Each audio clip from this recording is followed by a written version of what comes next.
Hoje em dia está na moda aquela brincadeira com a criançada da comida brasileira. Não sei quem já brincou disso daí. Na verdade, eu acabei decorando essa brincadeira tantas vezes que a Ana ficou brincando com a Catarina na carona daqui da igreja até a casa dela. Eu e o Fabi, quando levamos a Ana, elas vão brincando da brincadeira da comida brasileira. Você só pode bater palma se alguém falar uma comida. Se falar qualquer outra coisa que não é comida, se você bater palma, você perde, você sai do jogo.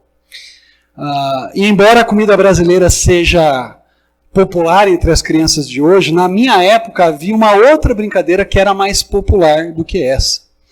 E era a brincadeira do telefone sem fio. Acho que todos aqui conhecem a brincadeira do telefone sem fio.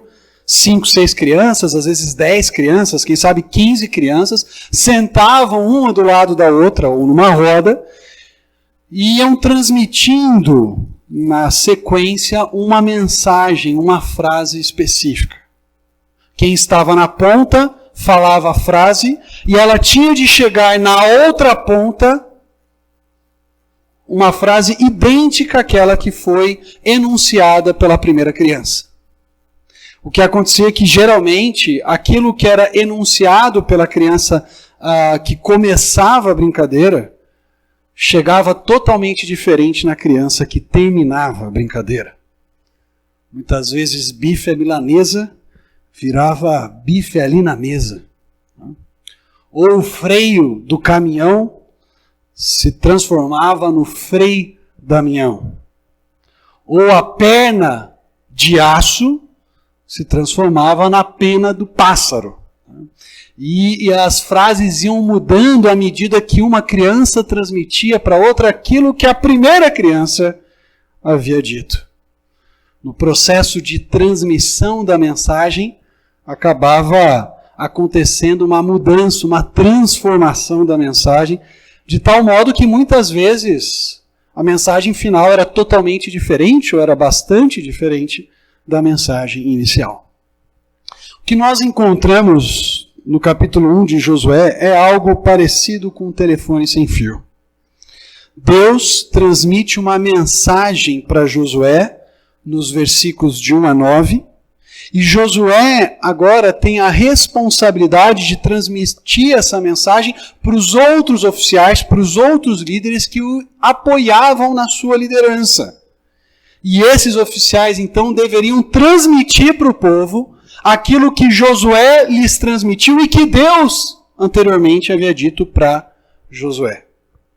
E o que nós observamos no texto que vamos estudar é que Josué é completamente fiel àquilo que Deus lhe transmite. A mensagem do telefone sem fio é preservada.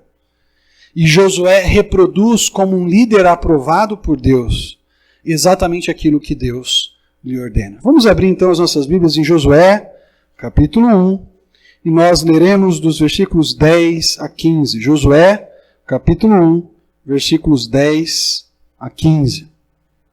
Diz o seguinte, o texto bíblico. Assim Josué ordenou aos oficiais do povo: percorram o acampamento e ordenem ao povo que prepare as provisões. Daqui a 3 dias vocês atravessarão o Jordão neste ponto para entrar e tomar posse da terra que o Senhor, o seu Deus, lhes dá.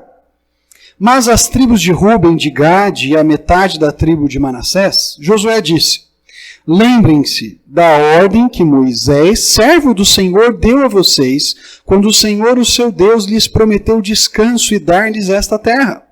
As suas mulheres, os seus filhos e os seus rebanhos poderão ficar na terra que Moisés lhes deu a leste do Jordão.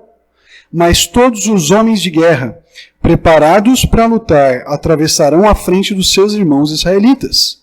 Vocês os ajudarão, até que o Senhor conceda um lugar de descanso para eles, como deu a vocês, até que eles também tenham tomado posse da terra que o Senhor, o seu Deus, lhes dá.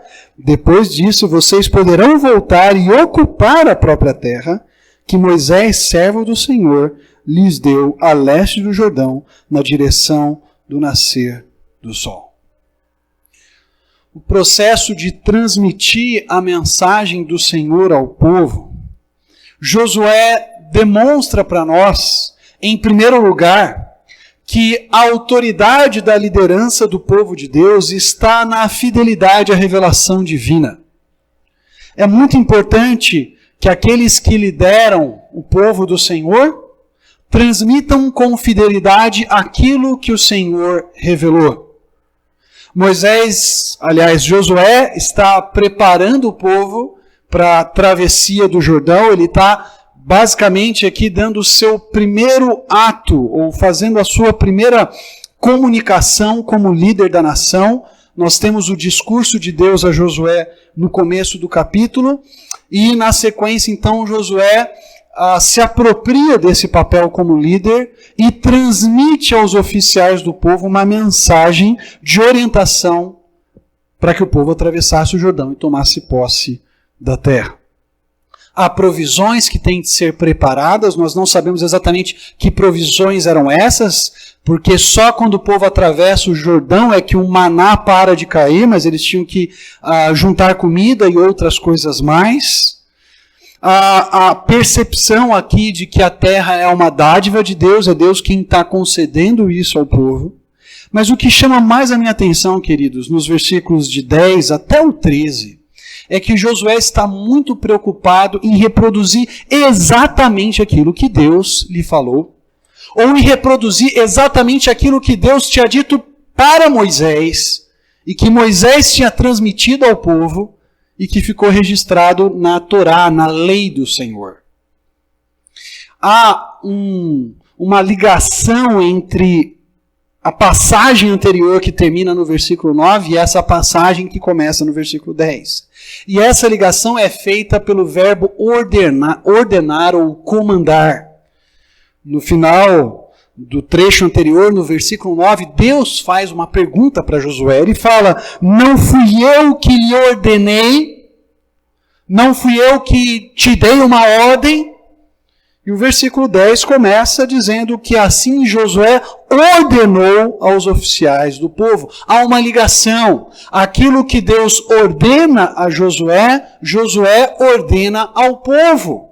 E a ligação não apenas está neste mesmo verbo que aparece no versículo 9 e depois também aparece no versículo 10, mas em outras palavras, em outros termos que aparecem dentro dessa ordem que Josué transmite.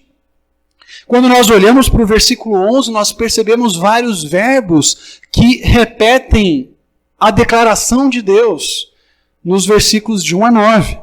Por exemplo, Josué diz que os oficiais deveriam ordenar ao povo que preparassem as provisões, porque dali a 3 dias eles atravessariam o Jordão. Preparar as provisões para atravessar o Jordão. Quando nós voltamos um pouquinho no capítulo 1 e olhamos para o versículo 2, nós descobrimos que são exatamente essas palavras que Deus usa quando ele dá uma ordem para Josué. Veja o versículo 2. Meu servo Moisés está morto, agora, pois, você e todo este povo preparem-se para atravessar o rio Jordão. Deus havia dito para Josué: vocês devem se preparar para atravessar o Jordão. E Josué diz ao povo por meio dos oficiais: preparem as provisões para atravessar o Jordão. No versículo 6, Deus diz a Josué: seja forte e corajoso, porque você conduzirá este povo para herdar a terra que prometi. No versículo 11, Josué termina dizendo que o povo deveria entrar e tomar posse da terra que o Senhor, o seu Deus, lhes tinha dado como herança. Embora a NVI use o verbo herdar no versículo 6 e a expressão tomar posse no versículo 11, esses dois termos ou essas duas expressões são o mesmo verbo no hebraico. A gente poderia traduzir o versículo 11 como para entrar e herdar a terra que o Senhor, o seu Deus, lhes dá. Aquilo que Deus diz para Josué no versículo 6, que ele deveria entrar com o povo para herdar a terra, Josué diz agora ao povo que eles deveriam entrar para herdar a terra que o Senhor havia lhes dado como herança. Um outro termo que está no hebraico, mas que nem sempre aparece em todas as versões. Josué está buscando ser fiel, ser exato na transmissão das ordens ao povo. Ele não acrescenta, ele não inventa uma mensagem para o povo. Ele simplesmente repete aquilo que Deus havia lhe dito. Chama atenção a repetição do verbo dar, conceder. Deus já havia dito para Josué, no versículo 2, que ele iria dar uma terra para os israelitas. E no versículo 3, Deus diz também que todo lugar onde os israelitas pisassem, Deus lhes daria. Josué usa o mesmo verbo dar, Deus dando, Deus concedendo uma terra para o povo, no final do versículo 11. A terra que o Senhor, o seu Deus, lhes dá. O que nós temos aqui no texto é uma ênfase na repetição exata das ordens de Deus. Josué é fiel em dizer para o povo o que Deus espera deles, que eles preparem as provisões e atravessem o Jordão e herdem a terra. Josué também é fiel em dizer para o povo que a conquista da terra estava garantida porque Deus já havia dado aquela terra para eles.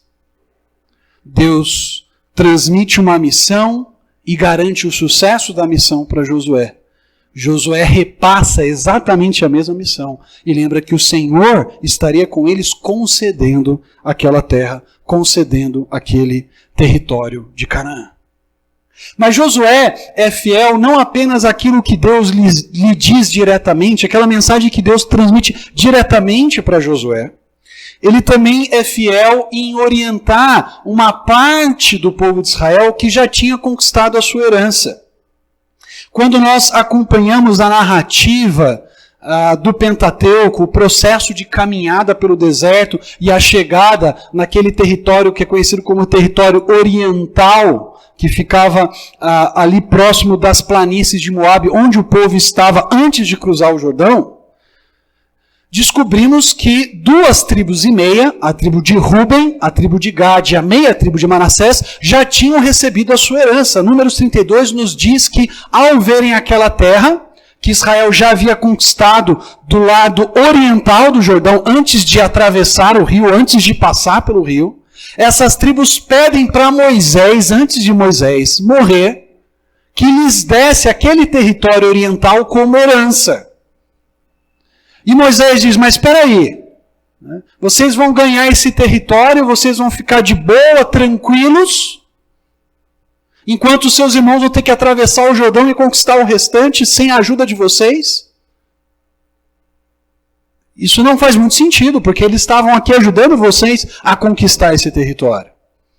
Então Moisés diz para a tribo de Ruben, de Gade e a meia tribo de Manassés, que se eles atravessassem o Jordão junto com os seus irmãos e vencessem os inimigos que ficassem no lado ocidental do Jordão, eles poderiam então ficar com aquela terra e viver ali.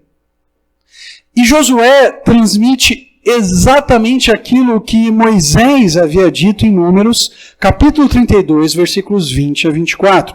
Vejam, primeiro Josué 1, 12 e 13. Veja aí, Josué 1, 12 e 13. Mas as tribos de Ruben, de Gade, a metade da tribo de Manassés, Josué disse, lembrem-se da ordem que Moisés, servo do Senhor, deu a vocês quando o Senhor, o seu Deus, lhes prometeu descanso e dar-lhe esta terra.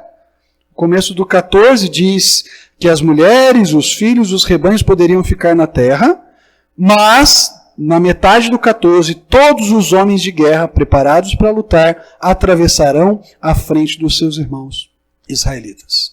Se você for para Números 32, versículos 20 a 24, você vai encontrar exatamente essa ordem de Moisés para o povo. Dê uma olhada lá em Números, capítulo 32, versículos 20 a 24. Números 32, versículos 20 a 24.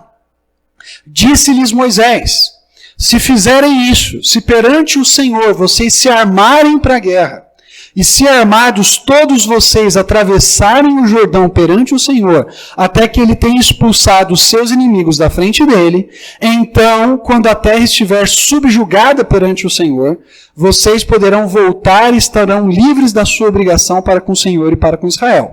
E esta terra, terra oriental, que todo Israel estava, será propriedade de vocês perante o Senhor. Mas se vocês não fizerem isso, estarão pecando contra o Senhor, e estejam certos de que vocês não escaparão do pecado cometido. Construam cidades para suas mulheres e crianças e currais para os seus rebanhos, mas façam o que vocês prometeram. Josué reconhece no capítulo 1 que esse discurso de Moisés, que essa declaração de Moisés de Números 32, foi aquilo que o Senhor disse por meio de Moisés. E Josué relembra aquelas 2,5 tribos do compromisso que eles haviam estabelecido com o povo, da ordem que Deus havia dado de atravessar o Jordão e lutar com os seus irmãos, e da promessa que eles mesmos haviam feito de fazer aquilo. Mais uma vez, Josué demonstra para nós fidelidade à palavra de Deus. Deus, por meio de Moisés, disse isso a vocês. Isso ficou registrado em Números 32. Ficou registrado em Deuteronômio 3, 18 a 20. Isso estava na revelação, na Torá de Deus. Na instrução que Moisés havia transmitido ao povo. Por isso, aquelas 2,5 tribos, deveriam ser fiéis e cumprir o que Deus havia ordenado. O que nós encontramos aqui, queridos, é um líder fiel à revelação de Deus. O que nós percebemos aqui é que a autoridade da liderança do povo de Deus repousa na fidelidade à revelação desse mesmo Deus. Não existe autoridade dentro do povo de Deus se não há fidelidade à revelação dele. O líder pode dizer as coisas mais maravilhosas possíveis. Josué podia ter uma estratégia engenhosamente montada, perfeita, mas se ela fosse diferente da estratégia de Deus, ele perderia sua autoridade. A autoridade de Josué estava firme, certa, garantida, à medida que o próprio Josué fosse fiel àquilo que Deus havia revelado. Revelado diretamente a ele no próprio capítulo 1, revelado por meio de Moisés, lá em Números 32. Essa passagem nos ensina, como igreja, então, que aqueles que exercem a liderança do povo de Deus, seja a liderança mais ampla, geral, como o pastor exerce, seja a liderança de algum grupo pequeno de estudo bíblico, é responsabilidade dessas pessoas transmitirem exatamente aquilo que Deus revelou na sua palavra. Estar na liderança não é licença para desenvolver as próprias ideias, criar as próprias leis ou mandamentos, ou reduzir a palavra de Deus para agradar as pessoas. Aqueles que querem liderar o povo de Deus precisam entender que eles não devem, não podem, não têm permissão para cortar partes da verdade de Deus. Mas aqui vai incomodar, então não vou falar isso, não vou ensinar isso, não vou pregar isso. Não! Deus disse isso, então transmita isso. Por outro lado, líderes não devem acrescentar aquilo que Deus não falou. As minhas preferências pessoais não são ordens de Deus. E não podem ser ditas como mandamentos de Deus, mas apenas aquilo que Deus revelou na sua palavra. Uma liderança autorizada por Deus é uma liderança que transmite as palavras de Deus, que é fiel nessa transmissão, que reproduz e que explica exatamente aquilo que Deus disse, não aquilo que ela acha que Deus disse. Um tempo atrás estava uma febre de pregadores começando o seu sermão dizendo, olha, eu tenho para mim que Deus quer falar isso. Não, você não tem que ter para você.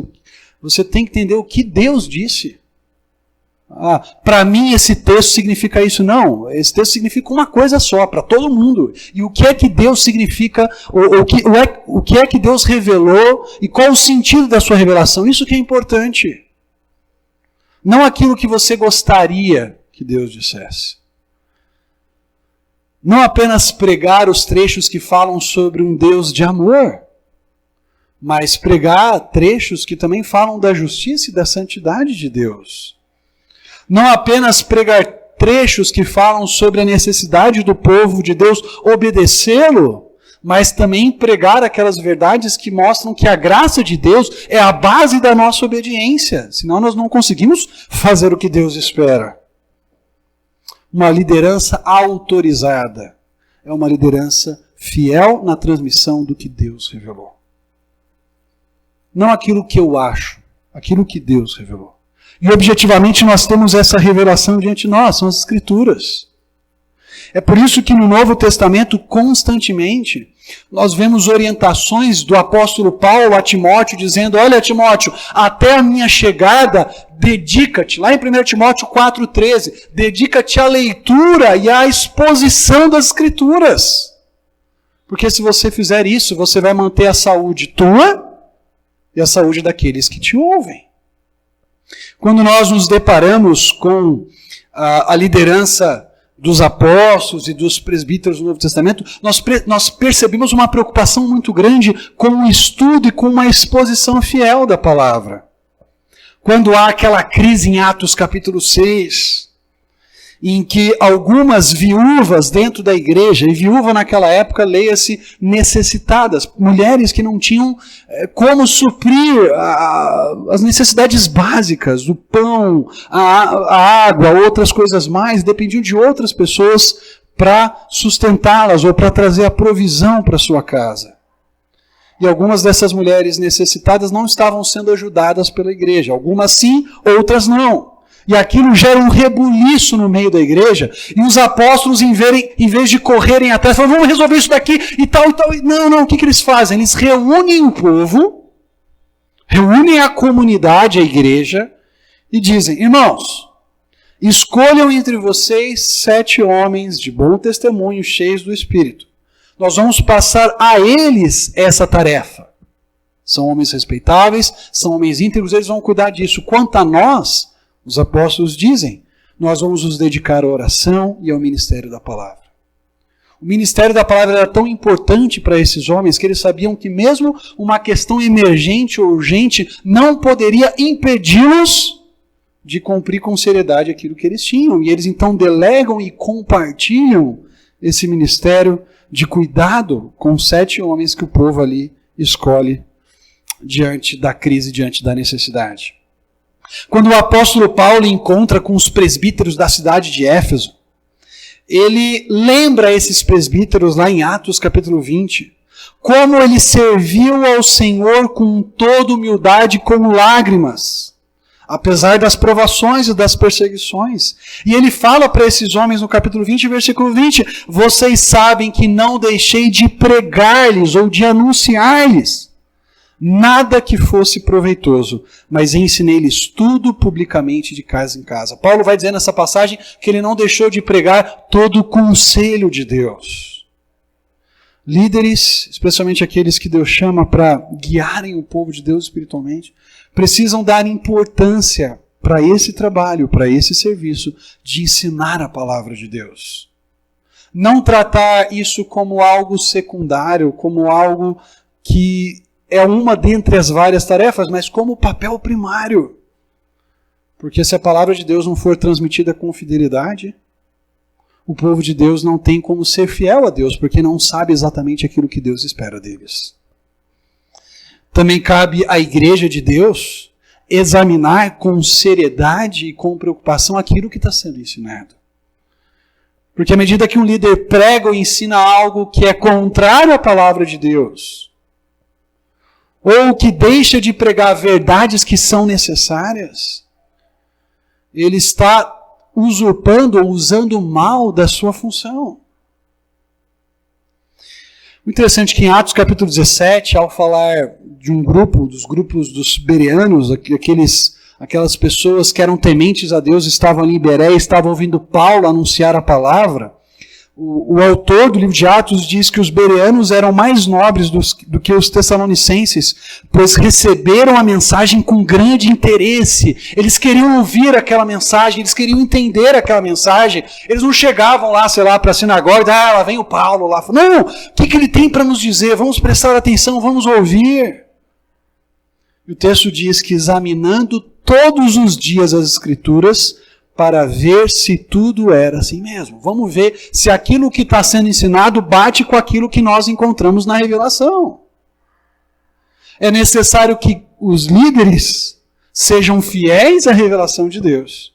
Mas é necessário que o povo de Deus também esteja constantemente examinando e avaliando se aquele ensino é de acordo com o que a Escritura de fato ensina.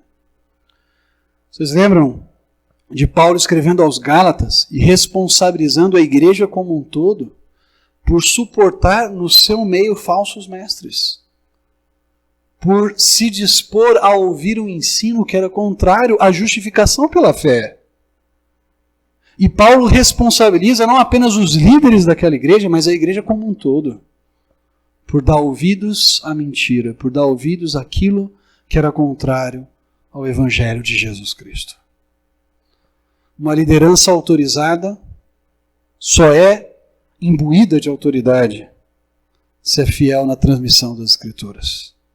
E o povo de Deus tem a responsabilidade de, assim como os bereanos, acompanhando com grande interesse o ensino, examinar todos os dias as Escrituras para ver se aquilo que está sendo ensinado está de acordo com o que Deus revelou. Mas os versículos 14 e 15 também nos ensinam que o sucesso de Deus, do povo de Deus, no cumprimento da sua missão, está em sua unidade. O sucesso do povo de Deus no cumprimento da sua missão está na sua unidade. Vejam os versículos 14 e 15. Josué capítulo 1, 14 e 15. As suas mulheres e os seus filhos e os seus rebanhos poderão ficar na terra que Moisés lhes deu, a leste do Jordão. Mas todos os homens de guerra, preparados para lutar, atravessarão a frente dos seus irmãos israelitas. Vocês os ajudarão, até que o Senhor conceda um lugar de descanso para eles, como deu a vocês, até que eles também tenham tomado posse da terra que o Senhor, o seu Deus, lhes dá. Depois disso, vocês poderão voltar e herdar a sua própria terra, que Moisés, servo do Senhor, lhes deu a leste do Jordão, na direção do nascer do sol, ou no lado oriental. O que nós temos aqui é Josué lembrando a essas 2 tribos e meia que eles tinham um compromisso de lutar junto com os seus irmãos israelitas, e que a terra como um todo, tanto na parte ocidental a ser conquistada, quanto na parte oriental que já tinha sido herdada, já tinha sido conquistada, só seria plenamente desfrutada quando cada tribo estivesse na sua herança. E essa é a ordem para que esses homens vão à frente. O texto é muito claro em dizer, olha, vocês têm mulheres, têm crianças, eles podem ficar na terra que já foi conquistada aqui, no lado oriental, elas podem ficar aqui, nas suas cidades, mas todo homem de 20 anos para cima deve ir à luta. Todo soldado de Ruben, de Manassés e de Gade devem ir com seus irmãos para conquistar. Nós descobrimos no capítulo 4 que isso dava em torno de 40 mil guerreiros. Mas chama atenção, de novo, a repetição de algumas palavras. No versículo 13, Josué diz para eles que Deus havia lhes dado descanso. Esse verbo prometer, que aparece na NVI, não está presente no texto original. E a ideia básica é que eles já tinham o seu descanso, eles já tinham a sua terra naquele lado oriental, já era deles, eles já tinham destruído o inimigo desse lado aqui, mas faltava atravessar e destruir o outro inimigo. O descanso deles já estava garantido. Mas eles não poderiam desfrutar desse descanso enquanto, no versículo 15, os irmãos israelitas deles ainda não tivessem descansado também. Aquilo que ele veio e traduz como lugar de descanso.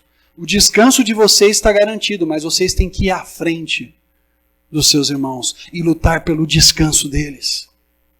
E aí, só depois que os seus irmãos descansarem na terra que eles conquistarem, só depois que os seus irmãos herdarem a terra que o Senhor lhes deu como herança, vocês vão poder voltar para o seu descanso e herdar plenamente aquilo que o Senhor lhes deu. Não é cada macaco no seu galho. Não é cada um por si e Deus por todos. É Deus por todos e todos por esse Deus. Eles deveriam caminhar juntos. O pessoal de Ruben, de Gade, da meia tribo de Manassés, não poderia falar, bom, a gente já tem o nosso descanso aqui, estamos tranquilos, estamos confortáveis, vamos ficar aqui no nosso cantinho e deixa lá o restante do pessoal conquistar, a gente já tem a nossa terra garantida. Não! Saiam do seu conforto, saiam do seu descanso e vão lutar junto com os seus irmãos. Porque o fracasso deles é fracasso de vocês. Mas o êxito deles na missão que Deus lhes deu é também o êxito de vocês. E a terra só será plenamente desfrutada quando cada tribo tiver a sua porção, a sua herança garantida. Queridos, esse texto nos lembra que só há sucesso na nossa missão como povo de Deus quando nós andamos de maneira unânime, quando nós andamos juntos, quando nós vivenciamos a nossa unidade como uma realidade, como algo concreto. Não apenas como um discurso que nós pronunciamos, mas como uma realidade que nós vivenciamos no nosso dia a dia ou nas nossas semanas. Interessante que Paulo, no livro de Efésios, ele também fala para os cristãos de Éfeso que eles deveriam andar de modo digno da sua vocação. Andar de modo digno daquela missão, daquela responsabilidade que Deus lhes havia dado. E aí nós descobrimos o que implicava para os efésios, para os cristãos efésios, andarem de maneira digna da sua vocação. Paulo diz para eles que eles fariam isso quando eles fizessem todo o esforço para conservar a unidade do Espírito pelo vínculo da paz. Não tem como andar de modo digno da nossa vocação se nós não trabalhamos pela unidade da igreja. Se nós não trabalhamos para manter essa unidade, para conservar essa unidade. Porque a base dessa unidade, como Paulo vai dizer na sequência ali em Efésios 4, versículos 4 a 6, é o Deus triuno. Ele diz, há um só Espírito, há um só Senhor, há um só Pai e Deus de todos. Esse Deus triuno que é uma unidade que caminha junto, cujas decisões são na mesma direção, deve também produzir na sua comunidade, deve também produzir no povo de Deus unidade. Um modo de pensar que reflete o modo de pensar de Jesus. Ações que refletem as ações de Jesus. Trabalhar pela unidade não é necessariamente trabalhar para que haja uniformidade. Cada um de nós vem de contexto diferente. Tem uma cultura, às vezes, familiar completamente diferente uma da outra. E há questões que não tocam na essência do Evangelho, que não tocam em mandamentos claros das Escrituras, onde há certa liberdade e essa diversidade sempre vai existir no meio da igreja. Deus salva pessoas de culturas distintas, de realidades distintas. Mas há unidade no sentido da mensagem que nós anunciamos. Há unidade nos mandamentos que nós recebemos nas Escrituras que devemos obedecer e que não foram dados apenas para uma parte da igreja, mas que foram dados para toda a igreja. Ainda pensando em Efésios 4, em andar de modo digno da vocação, mantendo o vínculo da unidade do Espírito, Paulo vai dizer ali no versículo 2 de Efésios 4, entre o 1 e o 3 que eu citei aqui, no versículo 2, ele diz como esses irmãos manteriam essa unidade. Ele diz, vocês precisam ser humildes e dóceis, pacientes e suportando uns aos outros. Paulo está falando aqui de um engajamento uns com os outros, de um importar-se com o seu irmão, dessa disposição de suportar o irmão nas suas fraquezas e falhas, nessa disposição de ser humilde o suficiente para ouvir quando confrontado, para encorajar o outro, para confrontar em amor, porque é humilde o suficiente para entender que também é um pecador. Paulo vai falar também em Romanos 12 sobre o amor de Cristo que transborda na vida da comunidade lá de Roma, que deveria transbordar naquela comunidade, lá em Romanos 12, de 9 a 16. E ele fala, quando é que esses irmãos viveriam um amor fraternal pleno? Ele diz, quando vocês honrarem uns aos outros, quando vocês compartilharem com os outros o que vocês têm, quando vocês se tornarem hospitaleiros, quando vocês deixarem de serem orgulhosos, mas associarem-se com pessoas que são diferentes, até mesmo economicamente, do que vocês. Ali Paulo diz para os ricos que eles deveriam se associar com aqueles que eram economicamente mais pobres e não serem orgulhosos. Mas o caminho inverso também é verdadeiro. Uma pessoa mais humilde financeiramente pode dizer que aquele é um rico lá, e todo rico é desse jeito e não se associa com o outro. Paulo diz, não pode haver isso no meio do povo de Deus. Vocês precisam se amar. Vocês precisam vencer barreiras que a humanidade sem Cristo não consegue vencer. Sejam elas econômicas, sejam elas de questões culturais diversas, sejam elas das mais variadas. Vocês precisam vencer essas barreiras e viver a unidade em Cristo Jesus. De fato, se importarem uns com os outros. Não existe espaço para nós sentarmos no sofá e falarmos o meu conforto, a minha casa, a minha viagem, a minha agenda. E deixarmos o povo de Deus de lado, como se nós praticássemos uma religiosidade fria e vazia. No domingo eu estou na igreja, eu participo da liturgia do culto, mas depois eu e a minha vida. E que se lasquem os outros. Quando nós olhamos para as Escrituras, nós vemos um interesse real do povo de Deus uns pelos outros. Gente, ir para a guerra com as outras tribos não era...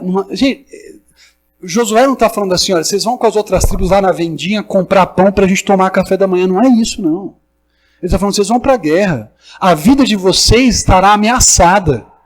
Talvez alguns de vocês não vão conseguir voltar para suas casas, mas vocês têm que ir com seus irmãos para conquistar essa terra.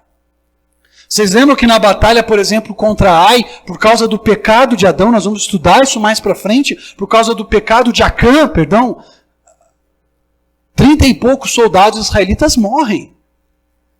Será que havia no meio desses 30 e poucos homens alguém de Gad, alguém de Ruben, alguém da meia tribo de Manassés? É provável. Mas isso significava unidade. Eu estou disposto até mesmo a doar a minha vida por esses irmãos. Eu estou disposto a ir para uma batalha, para uma guerra. Não era joguinho de computador. Era guerra de verdade. E o amor daquelas duas tribos e meia pelo restante das tribos de Israel era demonstrado nessa disposição de até mesmo morrer se fosse necessário, para que todos os israelitas tivessem a sua herança. Como é que nós podemos demonstrar essa unidade aqui no nosso meio? Talvez Paulo resuma bem isso em Filipenses capítulo 2, quando ele diz, olha, não tenha cada um em mente apenas o que é do seu interesse, mas também o que é dos outros.